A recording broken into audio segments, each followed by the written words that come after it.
මේ තමයි මගේ සක්මන් මළුව. මේවනේ මගේ සක්මන් මළුව. සුදු චූටියක් පස්සේ කියනවා. සුදු චූටි. උඹ සක්මන් කරනවද? මේ තමයි අපේ කරවිල කොටුව. ධාතු මන්දිරයට යන පාර ගාව තමයි තියෙන්නේ. බලන්න කොච්චර ලස්සනද කියලා. කොච්චර නම් ලස්සනයිද. දැන් මේවා ගෙඩි හැදිලා ගෙඩි පිරීලා තියෙන්නේ. මේ වගේ ගහක් කොලක් වෙලක් හිටවන්න අමාරු නෑ.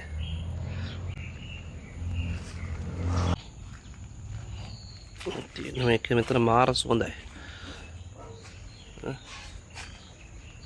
කරවිල මල් පිපෙනවා, සත්තු ඉන්නවා. ගෙඩි